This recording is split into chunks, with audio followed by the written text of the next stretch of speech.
ঈশ্বরের তৈরি করা একটি সুন্দর বাগানে প্রথম পুরুষ আদম এবং নারী হওয়া বসবাস করত, কিন্তু শয়তান ছলচাতুরির মাধ্যমে সাপ সেজে আদম এবং হওয়াকে প্রলুব্ধ করল। সাপ জিজ্ঞাসা করল, এইসব গাছগুলির থেকেই কি ফল খেতে ঈশ্বর তোমাদের বারণ করেছে? হওয়া উত্তর দিল, শুধু মাঝখানের গাছটির ফল খেতে বারণ করেছে, যদি খাই তাহলে মারা যাব।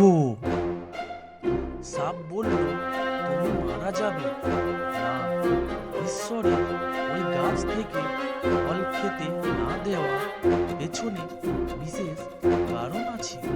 যদি তুমি খাও তবে তার মতো হয়ে যাবে। তিনি যা জানে তা তুমিও সব জানতে পারবে। বাবা ফলটি খেল। সে তার সঙ্গে আদমকে কিছুটা ফল খেতে দিল।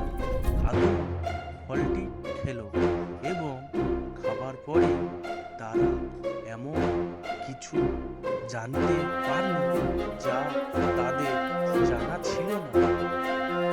একটি বিষয় তারা জানতে পারল যে তারা উলঙ্গ ছিল।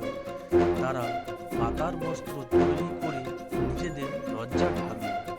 তার আগে কোনোদিন ভয় বা লজ্জা পায়নি, তাই তারা বুঝল কিছু একটা ভুল হয়েছে।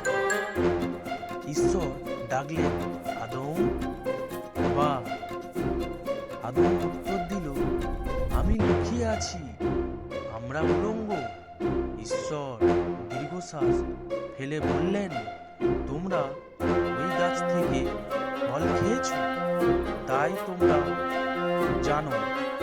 তখন আদম হওয়াকে দোষ দিল আর সাপ হওয়াকে দোষ দিল। ঈশ্বর বললেন, সাপ, তুমি এই ঘর দিয়ে চলবে। এক নারী পুত্র সন্তান তোমাকে পরাজিত করবে। হবা, তুমি কষ্টের সাথে সন্তানের জন্ম দেবে। আদম, তোমাকে খাবার সংগ্রহ করার জন্য অনেক কষ্ট করতে হবে। এরপর ঈশ্বর আদম এবং হওয়ার জন্য পোশাক তৈরি করে তাদের পরালেন আর বাগান থেকে বের করে দিলেন। ঈশ্বর এক স্বর্গদূতকে জ্বলন্ত তলোয়ার হাত দিয়ে সেখানে রাখলেন, যাতে তারা আর ফিরে না আসতে পারে।